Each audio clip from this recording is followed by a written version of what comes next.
रेयांश की बात सुनते हुए गौरव जो कहता है, भाई के साथ रहते रहते थोड़ा असर आ गया एक्चुअली भाई का। क्यों भाई? रेयांश और बाकी के लोग भी अबाक करके डाइनिंग चेयर पर बैठ चुके थे और सब लोग स्वाति से बातें कर रहे थे। वही रेयांश की आंखें जो भी काफी भारी नजर आ रही थी और वो जिया का हाथ पकड़कर धीरे से उसके हाथों को अपने हाथों के बीच मसलते हुए कहते हैं, हमें और सोना चाहिए था जिया।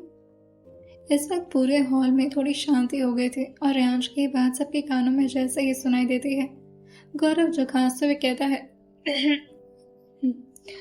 क्या हुआ भाई, रात भर आप सोए नहीं है क्या? रेयांश जो अपने फोक को अपने हाथ में पकड़ते हैं और गौरव की तरफ घूरने लगते हैं। सॉरी, लेकिन ये बात सुन करके प्रार्थना जी जो कहती हैं, ऐसा क्या कर रहे थे और तुम घर कब पहुंचे? अभी रेयांश उनका जवाब कुछ दे पाते उससे पहले ही गौरव जो कहता है, भाई तो रात में पहुंच गए थे। हाँ, मगर रात भर बेचारे सो नहीं पाए, शायद मेहनत कर रहे थे, है ना भाई? इसी वजह से तो सुबह सुबह इतनी थकान महसूस हो रही है। बोलिए ना भाई, ऐसा ही है ना? रेयांश जो बस उसे दोबारा से घूर दिए थे। वहीं सब लोग अपने मुंह दबाकर हंसे जा रहे थे और जिया ने भी अपना चेहरा नीचे कर लिया था। वही रेयांश अभी भी टेबल के नीचे से जिया का हाथ पकड़े हुए थे और जिया बार बार अपने हाथ को छुड़ाते हुए कहती है, मुझे खाने तो दीजिए, क्या कर रहे हैं? रेयांश जो कहते हैं, दूसरे हाथ से खाओ। जिया जो अगल बगल देखते हुए कहती है, मैं लेफ्ट हैंड से कैसे खाऊं, मुझसे पकड़ा नहीं जाता स्पून। रेयांश फिर भी उसका हाथ नहीं छोड़।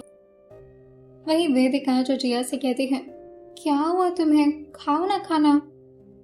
लेकिन अब जिया भला खाना कैसे खा सकती थी? अब वो रेयांश की तरफ एक बार देखती है और फिर अपना लेफ्ट हैंड ऊपर की तरफ उठाकर जैसे तैसे स्पून को पकड़ करके खाना शुरू करती है।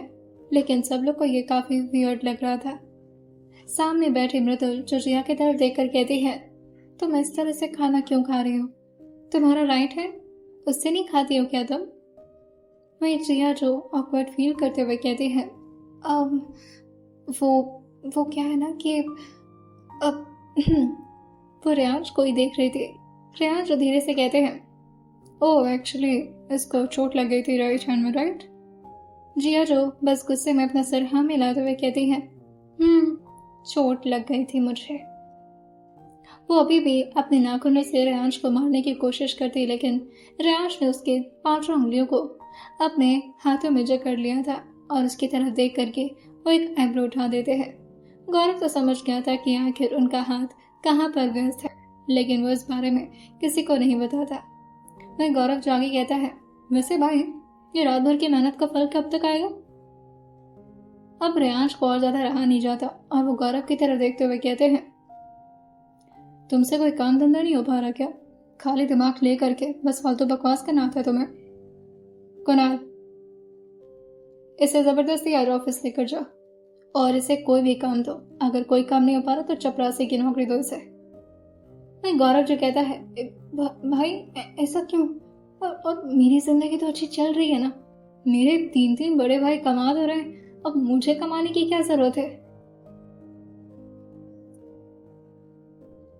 वही रेयांश दर्शन और वीर की तरफ देखते हुए कहते हैं, मुझे नहीं लगता कि वो तुम्हारा खर्चा उठाने में जरा भी दिलचस्पी लेंगे और तुम्हारी फैमिली जब बनेगी तो तुम अपनी वाइफ को अपना ही फोटो दिखाओगे या फिर दर्शन वीर या फिर मेरा। वो लड़की तुमसे शादी करेगी तो तुम्हारे अंदर ऑब्वियसली वो कोई कैपेबिलिटी देखेगी। जैसे ही रेयांश ने बोला था, गौरव बगल में बैठी नेहा की तरफ देखते हुए कहता है, वो तो खुद ही अच्छा खासा कमाती है, मैं ना भी कमाऊं तो चलेगा, मैं बस उसे प्रिंसेस ट्रीटमेंट देता रहूंगा। वही वीर जो कहता है, नहीं रेयांश बिल्कुल ठीक कह रहा है, गौरव अब तुम्हें भी काम करना होगा, क्योंकि कोई भी लड़की तुम्हारे जैसे विले लड़के से तो शादी नहीं करना चाहेगी। इसलिए अपना फोकस अब लड़कियों से हटा करके अपने काम पर लगा और आज ही तुम रेयांश के प्रोडक्शन हाउस में कोई भी छोटी मोटी नौकरी के लिए अप्लाई करो, जो भी तुमसे बन पा रहा है। और हाँ, अच्छे से तैयारी करना, क्योंकि अगर रेयांश की कंपनी में तुम एक बार लग गए ना तो जिंदगी सेटल हो जाती है। दर्शन जो कहता है, मैं तो खुद ही सोच रहा हूँ क्यों ना रेयांश के न्यू हॉस्पिटल में मैं भी एडमिट हो जाऊं एज अ डॉक्टर। वीर जो उसके बात को सुनकर कहता है, सामने देख लो कुणाल, इसकी लाइफस्टाइल हम दोनों से बेहतर है। कुणाल ये सुन करके अपने चेहरे को ना मिलाते हुए कहता है, अरे ऐसी बात। लेकिन फिर जैसे उसकी नजर गलती से रेयांश पर पड़ी थी, वो खुद ही अपने चेहरे को हाँ मिलाते हुए कहता है, हाँ वैसे बात तो सही है, सर तनख्वाह काफी अच्छी देते हैं। लेकिन गौरव जो सबको डिस्ट्रैक्ट करते हुए कहता है, अच्छा ये सब टॉपिक कहाँ से शुरू हो गया? काम धंधा बिजनेस वगैरह ठीक है, वो तो होता रहेगा, लेकिन मैं ये कह रहा था कि चाची जी। और वो प्रार्थना जी की तरफ देखकर थोड़ा एक्साइटेड होते हुए पूछता है, आपने सोचा है कि भाई और जिया का इन दोनों के कॉम्बिनेशन में क्या नाम रखना बेहतर होगा? लाइक जब इन दोनों के प्रोडक्ट होंगे तो कुछ नाम सोचा है इनके बच्चों का? प्रार्थना जी जो इस बात पर थोड़ा खांसते हुए कहते हैं, बेटा जिया भी इसके लिए बहुत छोटी है, तो अभी तो इसके लिए है। लेकिन तभी गौरव जो कहता है, अरे छोटी है तो क्या हुआ, और वैसे भी कोई बात नहीं, 1-2 साल वेट कर लेंगे, लेकिन उसके बाद का तो होगा ना, मतलब कुछ तो अपने नाम सोचो। प्रार्थना जी तो कहती है, नाम तो ऐसा कुछ सोचा नहीं है अभी, पर जब होगा तब देख लेंगे। मैं गौरव जो कहता है, मैंने तो सोच लिया, अगर हम जिया भाभी का जिया ले और रेयांश भाई का अंश, तो अगर इसको जोड़े तो क्या बनेगा? वही अपनी मम्मा के बगल में बैठी स्वाति जो कहती है, इससे अच्छा नाम तो जियान होगा। डोरेमोन कार्टून का ना बहुत ही क्यूट कैरेक्टर है। हाँ थोड़ा विलन टाइप है, लेकिन अच्छा ही है। गौरव जी कहता है, ये तो बहुत सही है, जिया प्लस रेयांश का आन, जियान।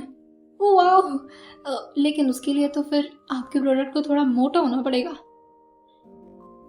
और वो खुद ही अपनी बात पर हंसते हुए कहता है, जियान सही है ना भाई?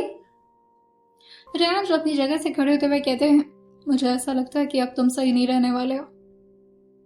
लेकिन अनफॉर्चुनेटली जब रेयांश अपनी जगह से खड़े हुए थे तब भी उन्होंने जिया का राइट हैंड नहीं छोड़ा था। मृदुल जो रिया और रेयांश के हाथ की तरफ देखते हुए कहती है, ओह तो अब समझ में आए कौन सी चोट लगी थी जिया को।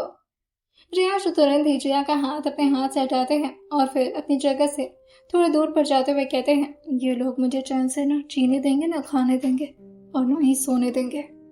और वो कुणाल को थोड़ा तेज आवाज में कहते हैं, कुणाल इधर आओ। ऋषभ भी इस वक्त कुणाल और रेयांश के आस पास ही रह रहा था। जैसे रेयांश ने कुणाल को बुलाया था वो समझ गया था कि अब कौन सा काम शुरू होने वाला है। रेयांश हॉल के दूसरे साइड एरिया में आते हैं जहां पर ऋषभ और कुणाल भी उनके पीछे पीछे आ गए थे। ऋषभ जो कुणाल से पूछता है, सर क्या करना है उनका? वो बार बार दरवाजा भी खटखटाया जा रहा है, अगर किसी ने सुन लिया तो? रेयांश अपने फोरहेड को अपनी उंगली से रब करते हुए कहते हैं, कोई प्रॉब्लम नहीं है, एक काम करो सबके सामने लेकर आओ, मैं सबसे मिलवाना चाहता हूँ उन्हें। और हाँ बोल देना कि मैं जैसा बोलूँ उसके साथ सिर्फ हामी में हामी भरेंगे, वरना मुझे कोई फर्क नहीं पड़ता कि मैं अपने घर वालों के सामने उन्हें जिंदा गाड़ दूँ। समझा देना उन्हें। ऋषभ जो अपने सर को हाँ मिलाते हुए कहता है, ओके सर, पर सर वो भाग भी तो सकते हैं ना? वही रेयांश कहते हैं, कुणाल को भी साथ में लेकर जाओ, और हाँ ज्यादा नाटक करें तो 1-2 हड्डी भी तोड़ देना, बोल देंगे एक्सीडेंट हो गया था। ऋषभ और कुणाल जो उसी गेस्ट रूम की तरफ आते हुए कहते हैं, ये सर को तो किसी को मारने में ना एक बार भी सोचने का मौका ही नहीं लगता, तुरंत बस बोलना और उड़ा देना। सही है, मतलब खाक सही है। तुम्हें कुछ समझ में आ रहा है? राजनंदिनी और प्रियंका तो फिर भी इस प्लानिंग में सिर्फ एक छोटा सा हिस्सा थी, लेकिन मेन काम तो इस जयशंकर ने किया था, क्योंकि मारने के सुपारी जयशंकर तिवारी ने दिलवाई थी। इसका क्या करेंगे सर? यही सोच सोच करके मेरा तो दिमाग फटा जा रहा है, और ऊपर से सर बार बार बोलते हैं कि रिकॉर्डिंग करो। पता नहीं सर को इसमें क्या मजा आता है। कहीं ऐसा ना हो कि मुझे भी ये सब देखना पड़ जाए, मेरी तो हालत खराब हो जाती है। वही ऋषभ और कुणाल जो उसी गेट के सामने आ गए थे जिसको बार बार जयशंकर तिवारी पीटे जा रहे थे। वहीं दूसरी तरफ बैठे हॉल में लता जी जो जिया से कहती हैं, तुम्हारी मामा जी से मुलाकात हुई जिया?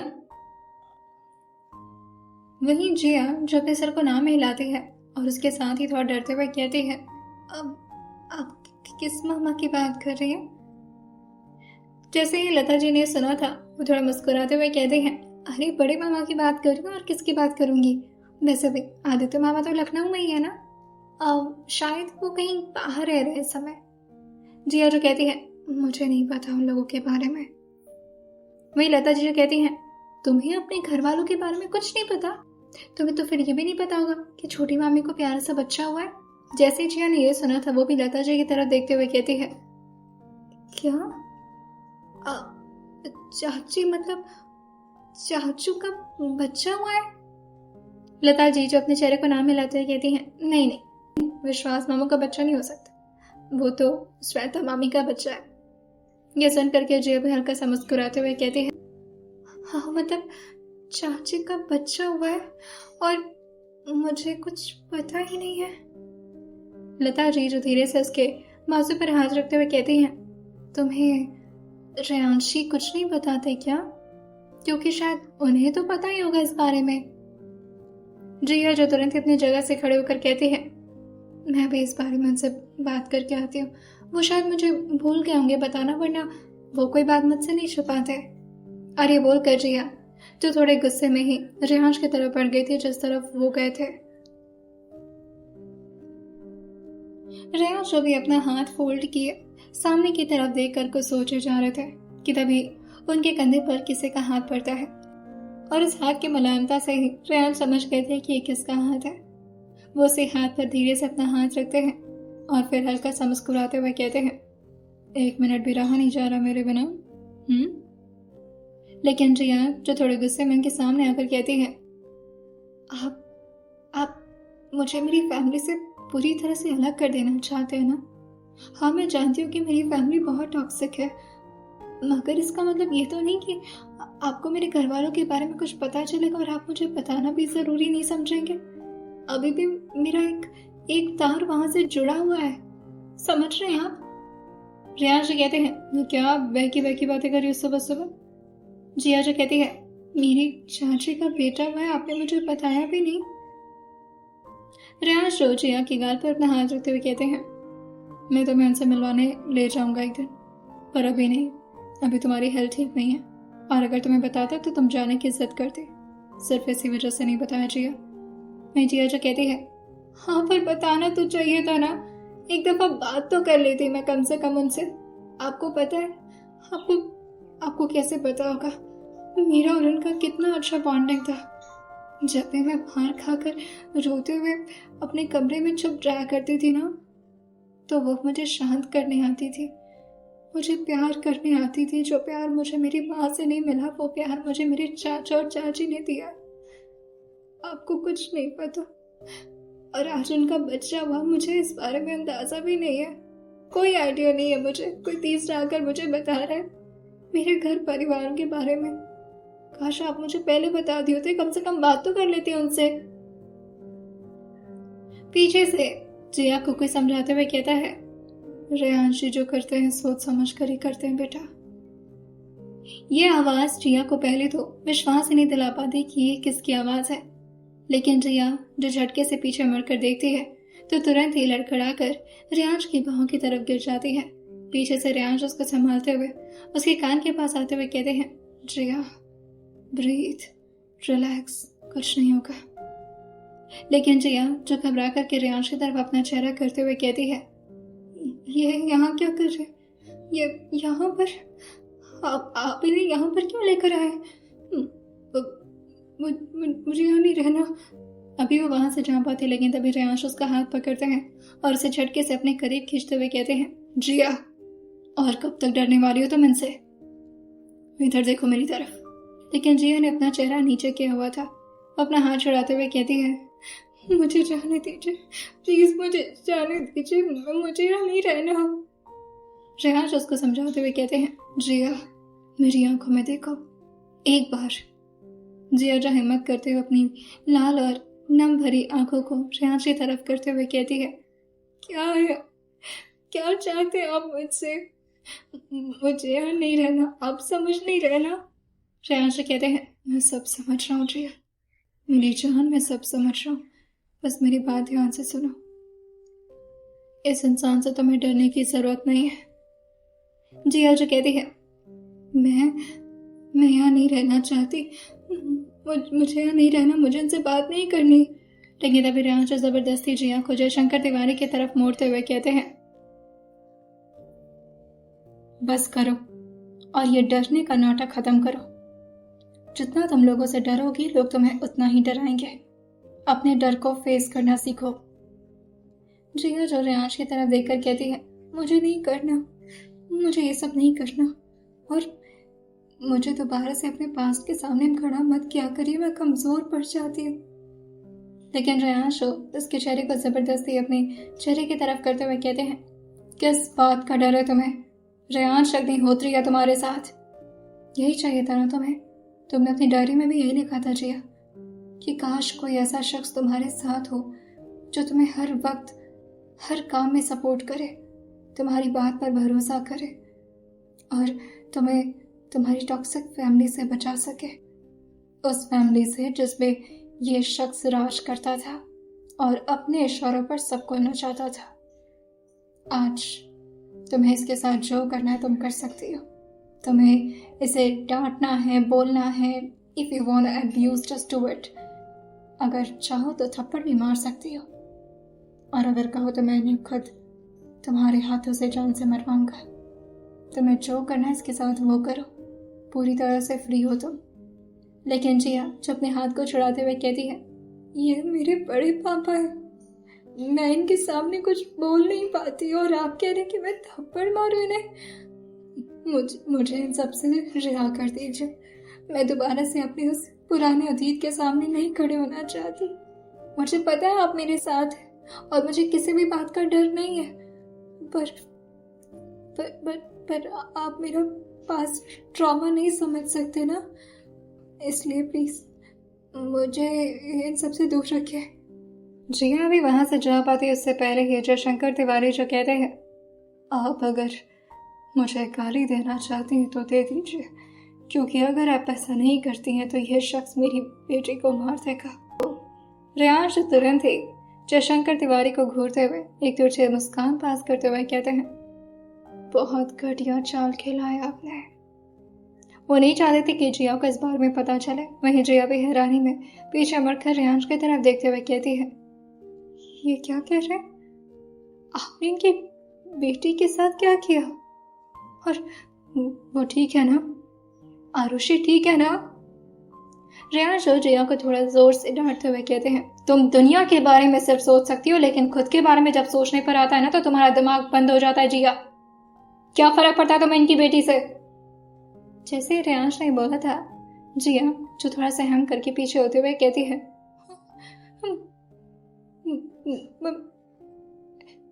मुझे फर्क नहीं पड़ेगा तो किसको पड़ेगा? आप मेरे चक्कर में अगर किसी की जान लेंगे तो मुझे ही फर्क पड़ेगा ना। और आपने तो कहा था कि आप ये खून खराबा सब खत्म करने वाले, फिर अचानक से क्या हो गया आपको? वादा किया था आपने मुझसे कि आप ये सब नहीं करेंगे। रेयांश जिया के चेहरे को अपनी तरफ करते हुए कहते हैं, मैंने वादा किया था और मैं उसे निभाऊंगा।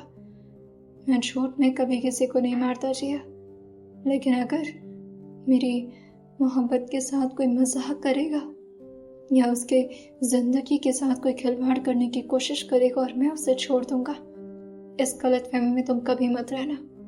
तुम्हें हर्ट करने के बारे में इन्होंने सोचा था। तुम्हारा एक्सीडेंट गलती से नहीं हुआ था जिया, जानबूझकर कराया गया था। और तुम्हें लगता है कि इसके बावजूद भी मैं इस इंसान को खुश रहने दूंगा? जिया जो रेयान से कहती है, तो फिर जो करना है इनके साथ करिए, कम से कम इनकी बेटी को तो छोड़ दीजिए। लेकिन रेयांश अपने चेहरे को नाम मिलाते हुए कहते हैं, नहीं, जो दर्द मैंने सहा है ना तुम्हारे बिना, तुम्हें तो मेरे बच्चे जैसे होना चाहिए। तुम्हें अपने बच्चे की तरह प्यार करता हूँ मैं। और जब तुम मेरे सामने ऐसे बेजान की तरह लेटी हुई थी ना, तो मुझे भी बहुत तकलीफ हुआ था। और ये तकलीफ अब इन्हें भी एहसास करना होगा। और तुम इस बीच में नहीं आओगी जिया। तुम्हें मिलना है तुम इनसे मिलो, और हाँ, माफी मांगे इस लड़की से, क्योंकि शायद अगर आपकी बेटी की जिंदगी बचने की थोड़ी भी चांसेस है तो वो सिर्फ जिया के हाथों में। इसलिए इसके पैरों में गिरकर माफी मांगिए। और वैसे भी ये करने में आपको ज्यादा दिक्कत नहीं होनी चाहिए, बिकॉज ये आप पहले भी कर चुके हैं। लेकिन तभी जिया जो अपने चेहरे को ना मिलाते हुए कहती है, मैं ये सब बर्दाश्त नहीं कर सकती दोबारा, मेरे लिए वो वक्त बहुत ही एम्बैरेसिंग था, मैं इन्हें अपने।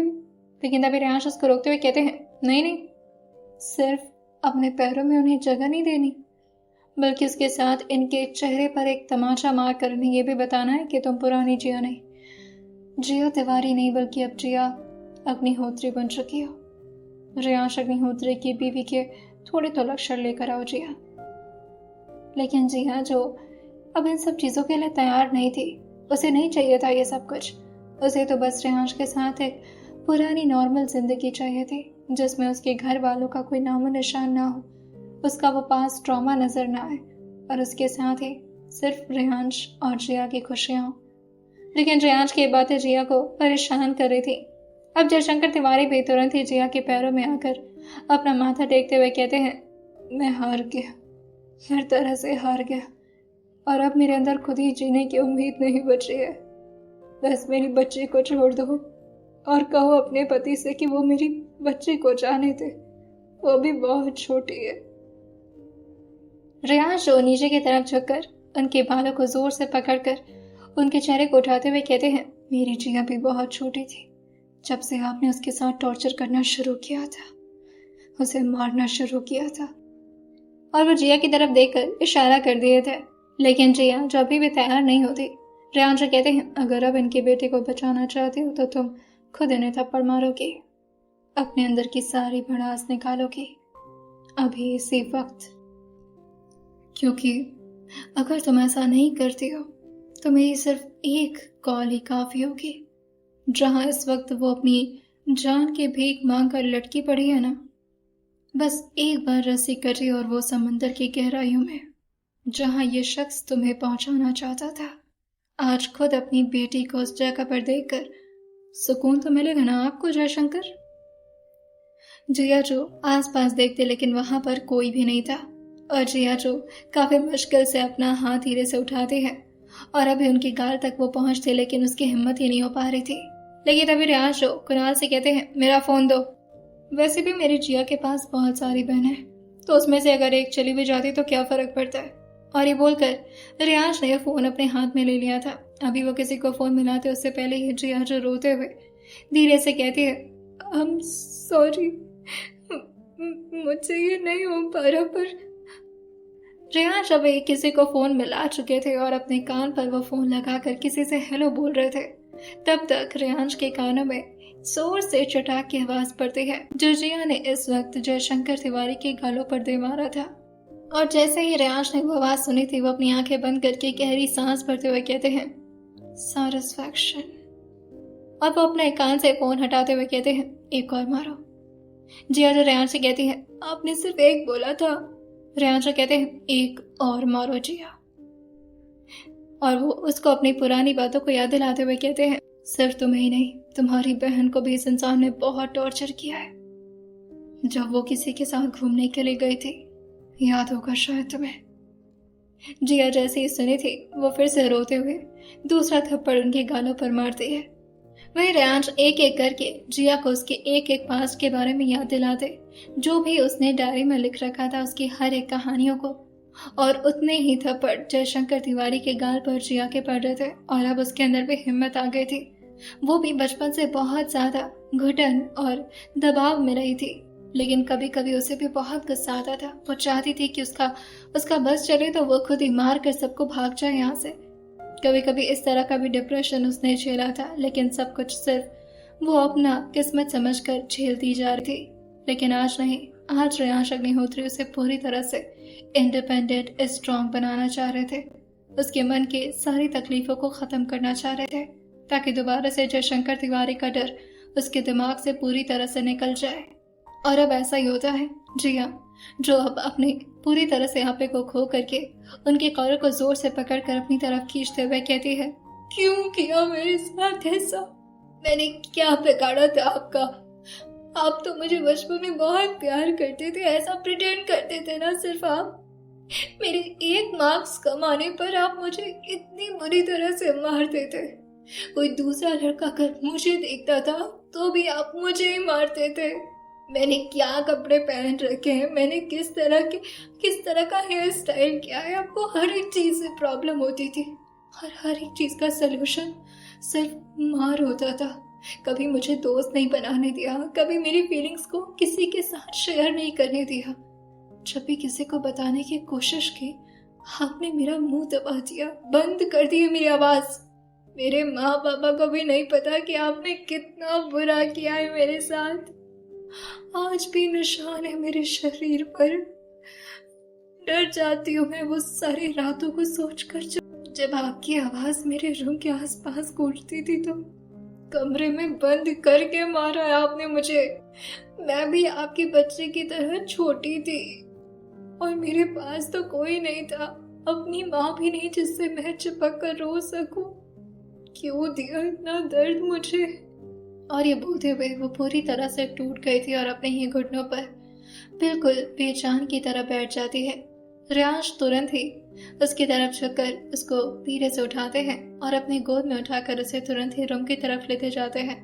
कुणाल को ही उन्होंने अपनी आंखों से इशारा कर दिया था ताकि वो जयशंकर तिवारी को बेसमेंट की तरफ लेकर जा सके। आज जाकर जयशंकर तिवारी को समझ में आ रहा था कि जब किसी बच्ची के ऊपर आपदा पड़ती है तो उसे क्या महसूस होता है। वैसे तो रियांश डायरेक्टली उनको मार सकते थे, लेकिन जिया के मन में जितनी भी बातें और जितना भी उसका दर्द था, उसकी तकलीफें थी, उसका बाहर निकलना जरूरी था। तभी जिया अपने आने वाली जिंदगी को अच्छी तरह से एक्सेप्ट कर पाती, क्योंकि रह रह करके रियांश ने कई बार जिया को डरते हुए सहमते हुए देखा था जब भी रियांश तेज आवाज में बात किया करते थे जिया से। लेकिन अब उसकी जिंदगी पूरी तरह से बदलने वाली थी।